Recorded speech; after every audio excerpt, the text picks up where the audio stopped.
안녕하세요. 뉴스 읽어주는 박교수입니다. 오늘도 중요한 뉴스들을 쉽고 차분하게 정리해 드리겠습니다. 오늘은 부산 지역에서 많은 주민들이 큰 충격을 받은 사건을 살펴보겠습니다. 10년 넘게 운영되던 한 대형 스포츠 센터가 아무런 예고 없이 문을 닫고 대표가 잠적한 상황입니다.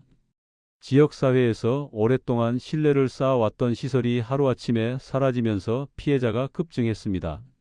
사건이 발생한 장소는 부산 북구에 위치한 건물입니다. 이곳은 오랜 기간 수영장, 헬스장, 사우나 등이 함께 운영되며 주민들의 운동과 여가 생활에 큰 역할을 해왔습니다. 하지만 며칠 전부터 센터 앞은 불이 꺼진 상태였고 셔터는 굳게 잠겨 있었습니다.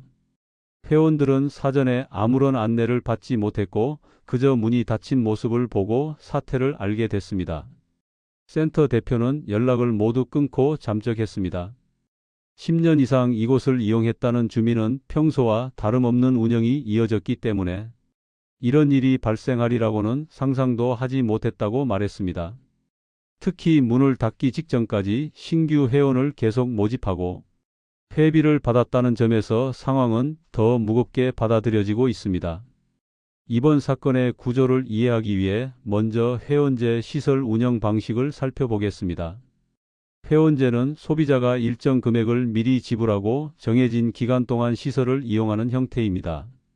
이 경우 남은 기간이 존재하는데 시설이 갑자기 폐업하면 소비자는 남은 기간만큼 금전적 손해를 입게 됩니다. 이번 사안이 크게 문제가 되는 이유도 여기에 있습니다. 회원들이 지불한 이용료는 이미 센터 측으로 넘어갔기 때문에 환불이 어려울 가능성이 높다는 점입니다. 피해 금액은 개인마다 차이가 있습니다. 10만 원 정도 손해를 본 회원도 있고 100만 원 이상 손해를 본 회원도 있습니다. 회원들이 주장하는 피해자 수는 약 1000명에 달합니다. 전체 피해액은 수억 원에 이를 것으로 추정됩니다. 이 정도 규모라면 단순한 폐업을 넘어 법적 판단이 필요한 사안으로 확장될 가능성이 큽니다. 센터는 관리비도 납부하지 않은 상태였습니다.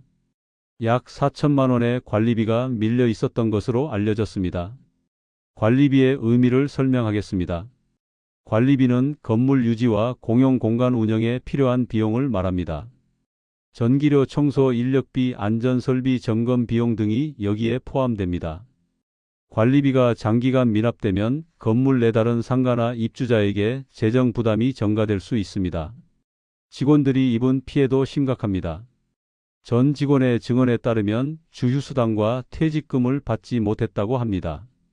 주휴수당의 의미부터 설명하겠습니다. 주휴수당은 근로자가 일주일 동안 정해진 근로시간을 채울 경우 지급되는 유급휴일 임금입니다. 퇴직금은 근로자가 일정 기간 일한 뒤 퇴직할 때 받는 금전적 보상입니다. 게다가 최근 2달간의 월급과 퇴직금 역시 지급되지 않은 직원들이 있는 것으로 알려졌습니다. 이러한 상황은 단순한 경영 악화 문제가 아니라 노동관계 법률 위반 가능성이 매우 큽니다. 센터 내부에서 진행된 사우나, 철거 공사를 맡은 업체도 대금을 받지 못했다고 호소했습니다. 즉 회원, 직원, 공사업체, 건물 상인 등 여러 계층에서 피해가 발생한 복합적인 사건입니다. 피해 범위는 현재 확인된 규모보다 더 확대될 수 있습니다. 협력업체와 직원들이 추가로 신고할 가능성이 있기 때문입니다. 경영진이 남긴 종이 문서에는 경영 악화라는 설명만 적혀 있었다고 합니다. 경영 악화라는 표현은 매출 감소나 비용 증가 등으로 인해 사업을 정상적으로 유지하기 어려운 상황을 의미합니다. 하지만 이는 법적 책임을 완전히 면제받는 사유가 되지 않습니다. 특히 연락을 끊고 사라진 행동은 책임 회피로 해석될 수 있고 향후 사법 처리 과정에서 불리하게 작용할 수 있습니다. 경찰은 현재 피해자 수와 피해 금액을 정확하게 조사하고 있습니다.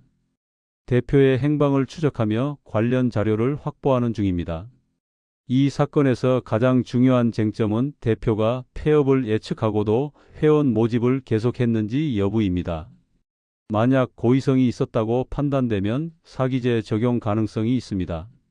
사기죄는 타인을 속여 재산상 이익을 얻는 행위를 말합니다. 따라서 사기죄가 적용될 경우 형사처벌로 이어질 수 있습니다.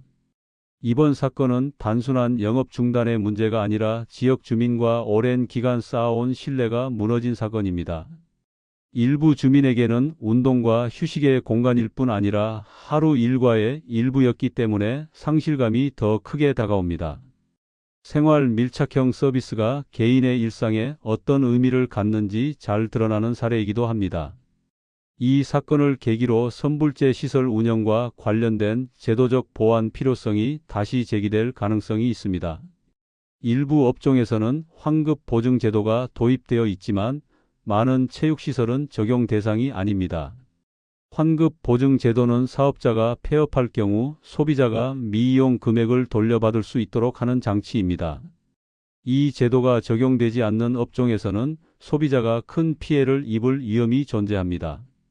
이번 사건도 그 제도적 공백이 만들어낸 피해라고 볼 수 있습니다. 지역사회에서는 빠른 수사와 피해 회복 절차를 기대하고 있습니다.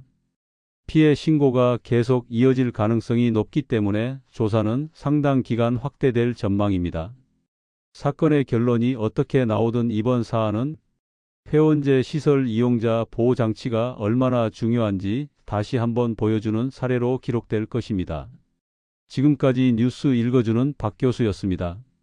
오늘 내용이 도움이 되셨다면 구독과 좋아요로 함께해 주시면 감사하겠습니다.